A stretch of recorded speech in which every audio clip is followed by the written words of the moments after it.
الحمد للہ وحدہ لا شریک لہ والصلاة والسلام علی من لا نبی بعدہ وعلی آلہ اصحابہ الذین اوفوا عہدہ اما بعد فاعوذ باللہ من الشیطان الرجیم بسم اللہ الرحمن الرحیم انا اعطیناک الکوثر فصل لربک وانحر ان شانئک هو الابتر اللہم صلی علی محمد وعلی آل محمد کما صلیت علی ابراہیم وعلی آل ابراہیم انک حمید مجید اللہم بارک علی محمد وعلی آل محمد کما بارکت علی ابراہیم وعلی آل ابراہیم انک حمید مجید۔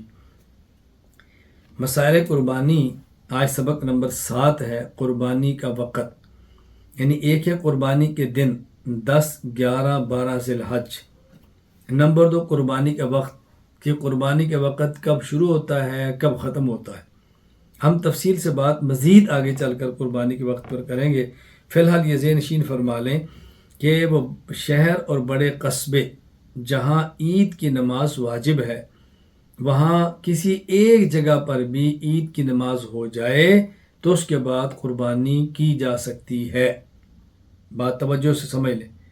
اور جہاں عید کی نماز ادا نہیں ہوتی، وہاں 10 ذی الحج کو طلوع صبح صادق کے بعد قربانی کا وقت شروع ہو جاتا ہے۔ قربانی کا وقت شروع ہو جاتا ہے۔ یہ میں وضاحت اس لیے کر رہا ہوں کہ بسا اوقات بعض جگہوں پہ قربانی واجب ہوتی، عید کی نماز واجب ہوتی ہے، تو وہاں ایک سے زائد مقامات پر عید کی نماز پڑھی جاتی ہے۔ جب ایک جگہ پر عید کی نماز ہو جائے تو یہ نہیں کہ ساری نمازیں ہوں تو اس کے بعد قربانی کرنی ہے۔ ایک جگہ پر عید کی نماز ہو جائے تو اس کے بعد قربانی کے عمل کو شروع کیا جا سکتا ہے۔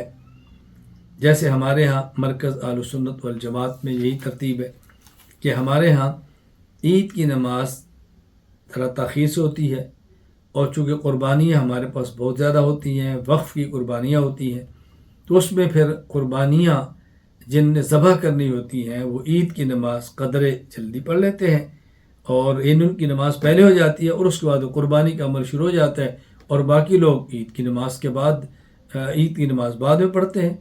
تو جہاں عید کی نماز ہو، کسی ایک جگہ پہ عید کی نماز پڑھ لینے کے بعد قربانی کی جا سکتی ہے۔ بات ذہن نشین فرما لیں۔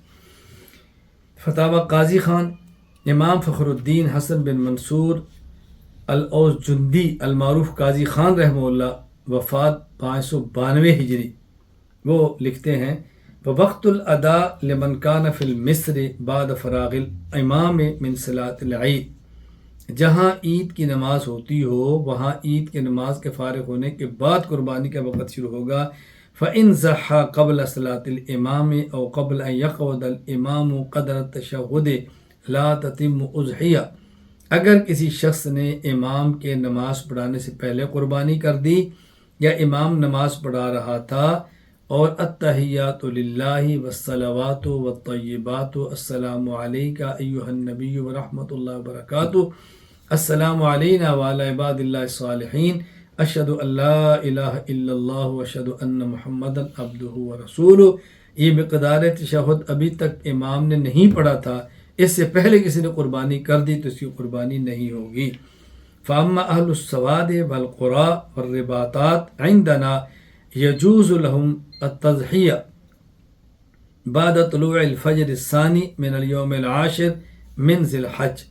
ہاں البتہ جو دیہات کے لوگ ہیں جہاں قربانی نہیں ہے، جہاں عید کی نماز نہیں ہے، اور سرحدات ہیں جہاں پر فوجیں پہرا دیتی ہیں، وہاں جہاں عید کی نماز نہیں ہے، تو وہ اگر 10 ذی الحج کو صبح صادق کے بعد، یعنی جب فجر کی اذان کا وقت داخل ہو جاتا ہے، صبح صادق کے بعد اگر وہ قربانی کرنا چاہیں تو کر سکتے ہیں۔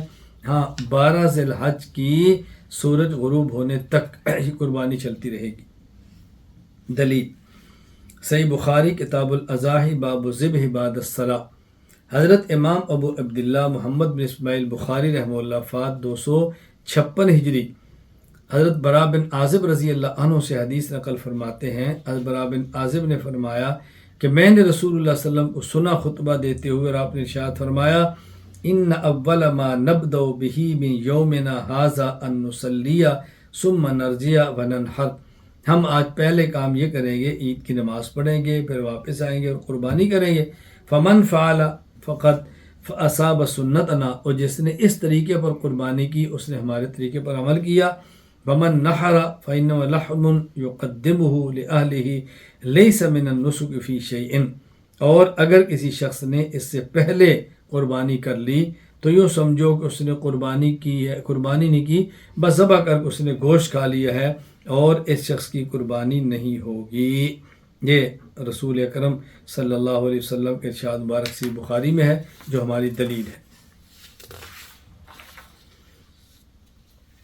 اب اس حدیث میں صاف پتہ چل رہا ہے کہ نبی کریم صلی اللہ علیہ وسلم نے عید کی نماز سے پہلے قربانی سے منع فرمایا، اور جہاں عید کی نماز ہوتی ہو، عید کی نماز پہلے قربانی کر لی، تو یہ بھی فرمایا کہ قربانی ہوئی نہیں ہے۔